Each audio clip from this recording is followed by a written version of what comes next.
Delhi liquor పాలసీకి సంబంధించిన breaking news చూస్తున్నాము. లిక్కర్ పాలసీ సిబిఐ కేసులో బీఆర్ఎస్ ఎమ్మెల్సీ కవితకు మళ్లీ చుక్కెదురైంది. జూన్ 7 వరకు జ్యుడిషియల్ కస్టడీ పొడిగించింది రౌజ్ అవెన్యూ కోర్టు. జూన్ 7న కవితపై సిబిఐ ఛార్జ్ షీట్ దాఖలు చేయబోతుంది. ఈడీ తాజా సప్లిమెంటరీ ఛార్జ్ షీట్ లో పలు కీలక అంశాలను వెల్లడించింది. కవితను A32గా పేర్కొంది. లిక్కర్ స్కామ్ లో మొత్తం 1,100 కోట్ల రూపాయల నేరం జరిగినట్టుగా పేర్కొంది. ఇండో స్పిరిట్స్ నుంచి కవిత 192 కోట్ల రూపాయల లాభాలు పొందినట్టుగా తెలిపింది. ఆమ్ ఆద్మీ పార్టీకి 100 కోట్ల రూపాయల ముడుపులు ఇచ్చినట్టుగా వెల్లడించింది. డిజిటల్ ఆధారాలను ధ్వంసం చేశారని తెలిపింది. అయితే మొత్తం 292 కోట్ల రూపాయల నేరంతో కవిత పాత్ర ఉందని ఈడీ వెల్లడించింది.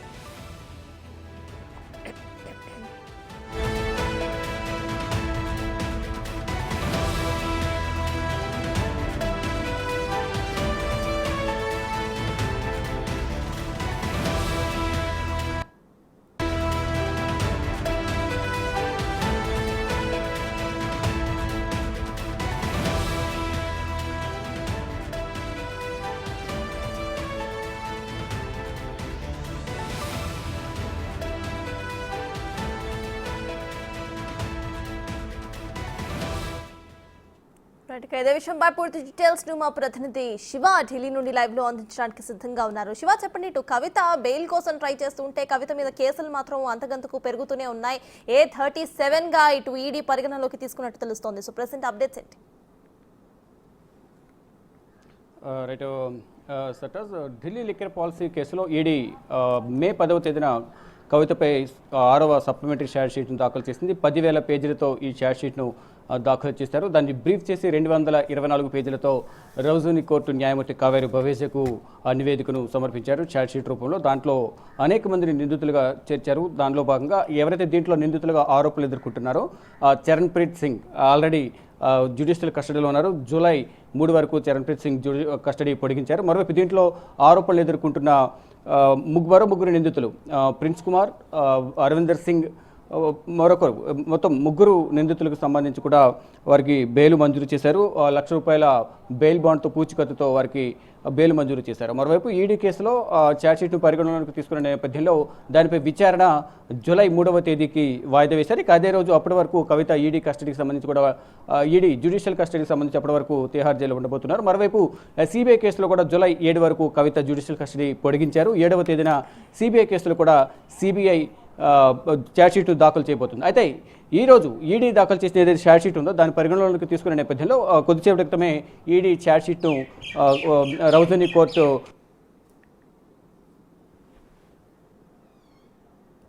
మెన్షన్ చేశారు. కవితకు సంబంధించి కవిత సౌత్ గ్రూప్ సంబంధించి కానీ నార్త్ గ్రూప్ లో కూడా కీలకంగా వ్యవహరించారు. ముడుపులు చిత్తులు మారడంలో కానీ 100 కోట్ల రూపాయల ముడుపులు మారడంలో కానీ మరోవైపు అవినీతి అనేది 1,100 కోట్ల రూపాయల అవినీతి జరిగింది. కవితకు సంబంధించి ఈ ఢిల్లీ లిక్కర్ పాలసీ కేసులో అనేది ప్రధానంగా ఈడీ అభియోగాలు చేసింది. దీంతో కవితను A37 గా అంటే 32వ నిందితురాలిగా పేర్కొంటూ కవితపై అభియోగాలు నమోదు చేశారు.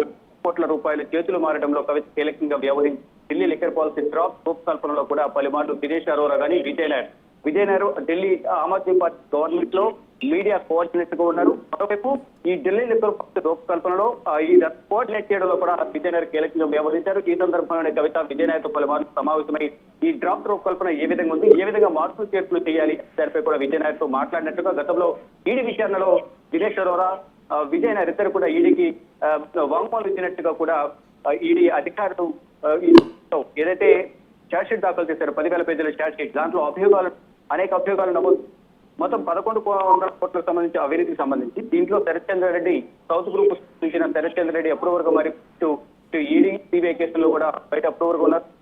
ప్రజెంట్ ఆయన A7 నిందితుడిగా ఉన్నారు. అమిత్ అరోరా A14 గా.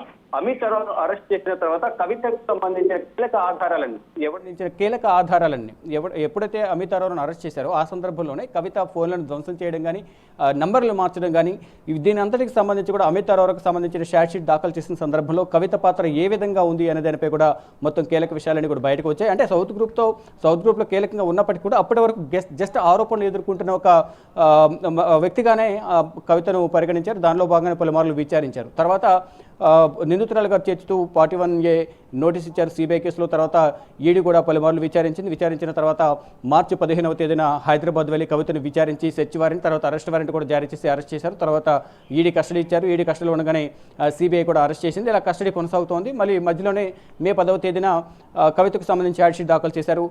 దాని పరిగణలోకి తీసుకున్నారు. మే 10వ తేదీన దాఖలు చేసిన నేపథ్యంలో దాని పరిగణలోకి తీసుకున్నారు.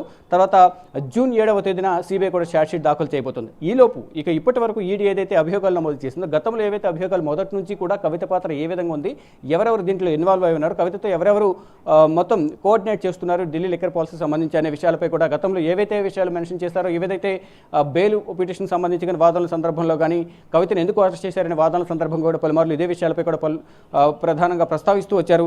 దానిలో భాగంగానే మొదటి నుంచి చెప్పుకున్నట్లుగానే సౌత్ గ్రూప్లో కవిత కీలకంగా వ్యవహరించారు. కవిత మధ్యవర్తిగా ఉన్న అరుణ్ రామచంద్ర పిల్లై, ఇండో స్పిరిట్లో అరుణ్ రామచంద్ర పిల్లైని మధ్యవర్తిగా ఉంచి వ్యాపార బినామీగా ఉంచి 33% ఇండో స్పిరిట్లో, అంటే సమీర్ మహేంద్రకు సంబంధించిన ఇండో స్పిరిట్ సంస్థలో 33% వాటాను కొనుగోలు చేశారు. దాన్ని మధ్యవర్తిగా అరుణ్ రామచంద్ర పిల్లైని ఉంచారు. అరుణ్ రామచంద్ర పిల్లై A26కు ఉన్నారు. మనీష్ సిసోడియా, ఢిల్లీ సీఎం, ఢిల్లీ మాజీ ఉప ముఖ్యమంత్రి మనీష్ సిసోడియా A29గా ఉన్నారు. 2023 ఫిబ్రవరి 26న సిబిఐ మనీష్ సిసోడియాను అరెస్ట్ చేసింది. మార్చి 8వ తేదీన ఈడీ అరెస్ట్ చేసింది. గత సంవత్సరన్నర కాలంగా కూడా మనీష్ సిసోడియా తిహార్ జైల్లోనే ఉంటున్నారు. పలుమార్లు బెయిల్ పిటిషన్ దాఖలు చేసినప్పటికీ ఇప్పటి వరకు కూడా మనీష్ సిసోడియాకి బెయిల్ లభించని పరిస్థితి. ఇటు కవిత కూడా ట్రయల్ కోర్టులో బెయిల్ పిటిషన్ దాఖలు చేశారు. అక్కడ తిరస్కరణకు గురయ్యారు. తర్వాత మళ్ళీ ఢిల్లీ హైకోర్టుకు వెళ్ళారు. అక్కడ కూడా విచారణ ముగిసి తీర్పు రిజర్వ్ చేశారు. ఒకవేళ అక్కడ కూడా తీర్పును రిజర్వ్ చేసిన తర్వాత తిరస్కరిస్తే మాత్రం ఢిల్లీ సుప్రీంకోర్టుకు వెళ్లాల్సి ఉంటుంది. ఒకవేళ సుప్రీంకోర్టుకు వెళ్తే మాత్రం జూలై వరకు ఆగవలసిందే. ఈ నెల రోజులు మాత్రం వెకేషన్ హాలిడేస్ ఉన్న నేపథ్యంలో అత్యవసర కేసులు మాత్రమే సుప్రీంకోర్టులో విచారిస్తారు. అప్పటి వరకు కూడా బెయిల్ వచ్చే అవకాశం అయితే తక్కువగా ఉంటుంది. మొత్తం ఇప్పటి వరకు కూడా ఢిల్లీ లిక్కర్ స్కామ్ కేసులో 49 మంది నిందితులను విచారించారు. దాదాపు సమీర్ మహేంద్రకు శరత్ చంద్ర రెడ్డి, మనీష్ సిసోడియాకు సంబంధించిన ఆస్తులను, మరికొంతమందికి సంబంధించిన ఆస్తులను దాదాపు 243 కోట్ల ఆస్తులను సీజ్ చేసినట్టుగా కూడా ఈడీ తెలిపింది. ఈ మొత్తం వ్యవహారంలో మొదటి నుంచి కూడా సౌత్ గ్రూప్లో కవితకు సహకరించిన వారు మాగుంట శ్రీనివాస్ రెడ్డి, మాగుంట రాఘవరెడ్డి, శరత్ చంద్ర రెడ్డి, బినయ్ బాబు, బుచ్చిబాబు, గోరంట్ల బుచ్చిబాబు ఆడిటర్గా ఎవరైతే చార్టెడ్ అకౌంటెంట్ ఆడిటర్ ఉన్నారు, బుచ్చిబాబు కవితకు పర్సనల్ అకౌంటెంట్ ఎవరైతే ఉన్నారో బుచ్చిబాబు సహకరించారు. మరోవైపు అభిషేక్ బోయిన్పల్లి, వీరందరూ కూడా కవితకు సంబంధించిన వ్యవహారాలను కూడా సౌత్ గ్రూప్కు సంబంధించి వీరందరూ కీలకంగా ఉన్నారు. ఈ ఢిల్లీ లిక్కర్ పాలసీ రూపకల్పనకు సంబంధించి ఏదైతే 100 కోట్ల రూపాయలకు సంబంధించి కిక్ బ్యాక్స్ ఏవైతే ఉన్నాయో అవి అరవింద్ కేజ్రీవాల్ ప్రభుత్వానికి ఇవ్వడం ద్వారా ఆ 100 కోట్ల రూపాయలను దినేష్ అరోరా, మరోవైపు విజయ్ నాయర్, వీరిద్దరికీ సౌత్ గ్రూప్ నుంచి అరుణ్ రామచంద్ర పిల్లై, అభిషేక్ బోయిన్పల్లి, మరోవైపు ఎంపీగా ఉన్న సమయంలో కవిత ఎంపీగా ఉన్న సమయంలో పిఏగా ఉన్న అశోక్ కుమార్ కౌశిక్ వారి చేతుల మీదుగా ఈ డబ్బును తీసుకెళ్లి ఇచ్చినట్లు కూడా తెలుస్తుంది. పలుమార్లు అంటే ముందుగా ఈ 100 కోట్లను ముందుగా ఒకసారి 10 కోట్లు, ఒకసారి 15 కోట్లు, ఈ 25 కోట్లు అనేది మాగుంట ఫ్యామిలీ నుంచి శ్రీనివాస్ రెడ్డి వారి కుటుంబం నుంచి కుమారుడు రాఘవరెడ్డి నుంచి కవిత తీసుకున్నట్లుగా కూడా తెలుస్తోంది. దాని తర్వాత ఒక్కొక్కరు వివిధ రూపాల్లో మొత్తం 100 కోట్ల రూపాయలు సమర్పించారు. కానీ 192 కోట్లు అనేది లెక్క తేలడం లేదు. అవి ప్లస్ ఇప్పుడు ఈ 100 కోట్లు, ఈ 292 కోట్లకు సంబంధించి కవిత అవినీతికి పాల్పడ్డారనేది ఒకవైపు అయితే, మొత్తం అవినీతి 1100 కోట్ల వరకు కూడా జరిగింది అనేది ఈడీ అభియోగాలు నమోదు చేస్తుంది. ఇటు విజయ్ నాయర్, దినేష్ అరోరా, మొదట దినేష్ అరోరా అప్రూవర్గా మారిన సందర్భంలోనే దీంట్లో ఎవరెవరైతే ఇన్వాల్వ్ అయి ఉన్నారో వారందరూ కూడా ఒక్కొక్కరు పేర్లు బయటకు రావడం, వారందరినీ అరెస్ట్ చేయడం. శరత్ చంద్ర రెడ్డి, అభిషేక్ బోయిన్పల్లి, బినయ్ బాబు, తర్వాత గోరంట్ల బుచ్చిబాబును కూడా సిబిఐ మాత్రమే అరెస్ట్ చేసింది. ఈడీ ఇప్పటివరకు కూడా కేవలం సమాచారం కోసం అనుమానం నేపథ్యంలోనే కొన్నిసార్లు హైదరాబాద్ నుంచి ఢిల్లీ పిలిపించి కావాల్సినప్పుడల్లా బుచ్చిబాబును విచారించడం జరిగింది. తర్వాత అరుణ్ రామచంద్ర పిల్లని అరెస్ట్ చేసిన తర్వాత అరుణ్ రామచంద్ర పిల్ల ఇచ్చిన సమాచారం మేరకు కవితను అరెస్ట్ చేశామని బయట ప్రచారం జరిగిన నేపథ్యంలో నేను అలా చెప్పలేదంటూ కూడా అరుణ్ రామచంద్ర పిల్ల తెలిపారు. అంటే దాదాపు 10 సార్లు స్టేట్మెంట్ నమోదు చేసిన నేపథ్యంలో 9 సార్లు కవితకు వ్యతిరేకంగా ఇచ్చారు.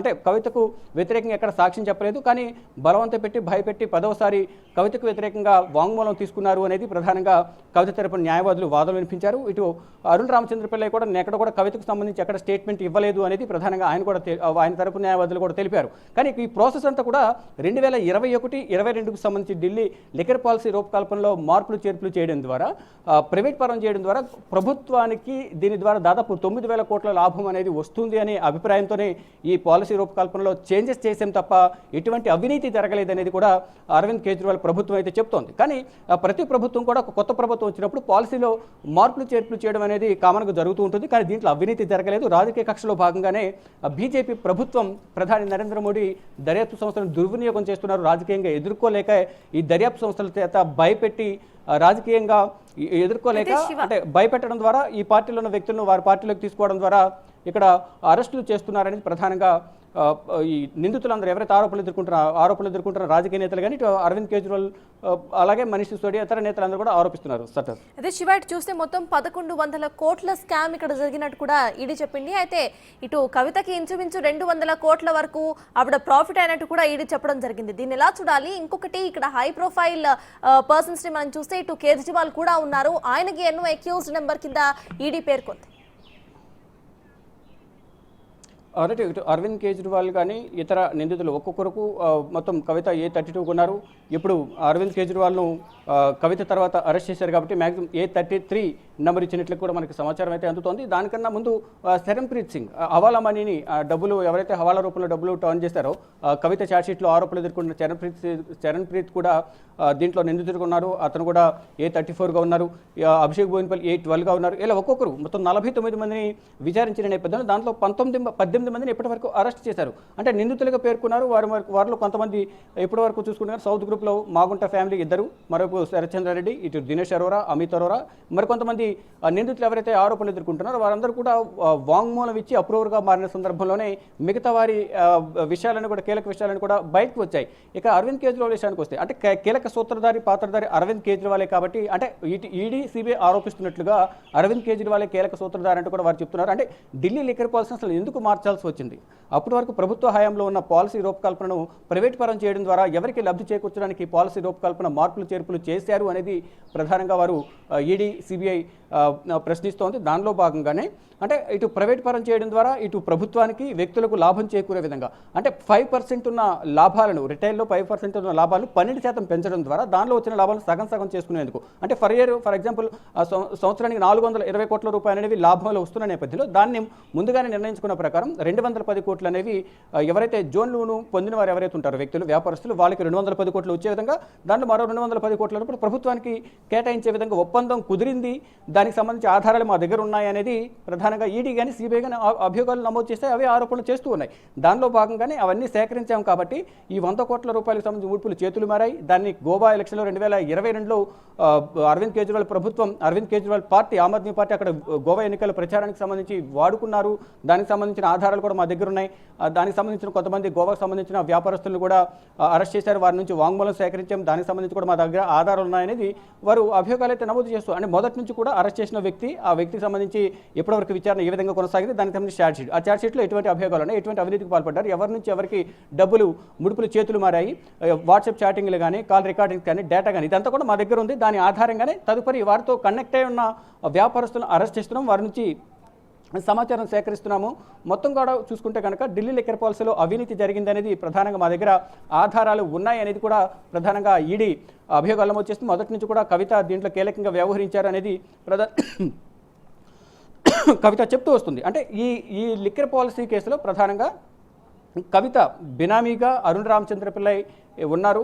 పలు సందర్భాల్లో సమావేశాలు అయిన సందర్భంలో కూడా ఇటు హైదరాబాద్లోను తెలంగాణ ఇటు ఢిల్లీలో కూడా హోటల్లో సమావేశమైన ఢిల్లీ లిక్కర్ పాలసీ రూపకల్పనకు సంబంధించి డ్రాఫ్ట్లో కొన్ని మార్పులు చేర్పులు అనేవి విజయ్ నాయర్కు కవిత సూచించిన నేపథ్యంలో విజయ్ నాయర్ అరవింద్ కేజ్రీవాల్ మనీష్ సిసోడియాతో మాట్లాడి ఢిల్లీ లిక్కర్ పాలసీ రూపకల్పన మార్పులు చేర్పులు చేశారనేది ప్రధానంగా వారు చెప్తూ ఉన్నారు. దానిలో భాగంగా దీంట్లో ప్రతి ఒక్కరు డీటెయిల్గా మొదటి నుంచి ఏవైతే అభియోగాలు ఆరోపణలు ఏవైతే ఉన్నాయో ఆరోపణలను కూడా ఛార్జ్షీట్ రూపంలో ఇప్పుడు దాఖలు చేసిన 10,000 పేజీల ఛార్జ్షీట్లు 8,000 నుంచి 10,000 వరకు ఈ ఛార్జ్షీట్ దాఖలు చేశారు. దాన్ని సమాప్తి చేసి మొత్తం బ్రీఫ్ చేసి 224 పేజీల ఛార్జ్షీట్ను న్యాయమూర్తి కావేరి బవేజ్కు అందజేశారు. కావేరి బవేజా ఈ ఛార్జ్షీట్లో ఎవరెవరు నిందితులు ఉన్నారు, వారి పాత్ర ఏంటి అనే దానిపై విచారణ చేసిన తర్వాత ఈ ఛార్జ్షీట్ను పరిగణలోనికి తీసుకున్నారు. కానీ పరిగణలోకి తీసుకున్న తర్వాత మొత్తం నిందితులు ఎంతమంది ఉన్నారు, ఎంతవరకు అవినీతి జరిగింది అనే దానిపై విచారణ అనేది జూలై 3వ తేదీన విచారణ చేయబోతున్నారు. దాంట్లో కవిత పాత్ర ఏ విధంగా ఉంది అనే దానిపై మనకు క్లియర్గా ఒక క్లియర్ కట్ సమాచారం అయితే తెలిసే అవకాశం కనిపిస్తుంది. కానీ ఇప్పటి వరకు ఏదైతే అభియోగాలు నమోదు చేశారో ఆ అభియోగాలపై 3వ తేదీన విచారణ ఉంటుంది. ఇటు కవిత తరపున న్యాయవాదులు, ఈడీ తరపున న్యాయవాదులు అవి నిజమా కాదా, ఒకవేళ నిజమైతే ఎంతవరకు అవినీతి జరిగిందని ఆర్థిక లావాదేవీల సమితి ఏమైనా గుర్తించారా, అటువంటి ఆధారాలు ఏమైనా ఉన్నాయి, కోర్టులో సమర్పించాలంటూ కూడా కవిత తరపున న్యాయవాదులు వాదనలు వినిపించే అవకాశం కనిపిస్తుంది. మరోవైపు ఇటు ఈడీ కూడా ఇప్పటివరకు మేము అనేక ఆధారాలు సేకరించాం కాబట్టి ఆ ఆధారాలను కూడా ఛార్జ్షీట్ రూపంలో దాఖలు చేశాము, కవిత కీలకంగా వ్యవహరించారు, కవితకు బెయిల్ ఇవ్వొద్దు అనేది ఈడీ తరపున న్యాయవాదులు వాదనలు వినిపించే అవకాశం కనిపిస్తుంది. మొత్తంగా చూసుకుంటే కవితకు సంబంధించి ఇప్పటివరకు కూడా బెయిల్ పిటిషన్ సంబంధించి వాదనలు ముగిసిన నేపథ్యంలో తీర్పును రిజర్వ్ చేస్తారు. ఇప్పటివరకు బెయిల్కి సంబంధించి ఎటువంటి ఆర్డర్ రాలేదు. ఇక నెక్స్ట్ ఒకవేళ ఛార్జ్షీట్ దాఖలు చేస్తారు కాబట్టి బెయిల్ మంజూరు చేయాలనేది కవిత తరపున న్యాయవాదులు వాదనలు వినిపిస్తున్నారు. ఇక 7వ తేదీన సిబిఐకి సంబంధించి ఛార్జ్షీట్ కూడా దాఖలు చేసిన నేపథ్యంలో దానికి సంబంధించి కూడా బెయిల్ పిటిషన్ దాఖలు చేసి బెయిల్ ఇవ్వాలని కోరే అవకాశం అయితే కనిపిస్తూ ఉంది. Right, thank you.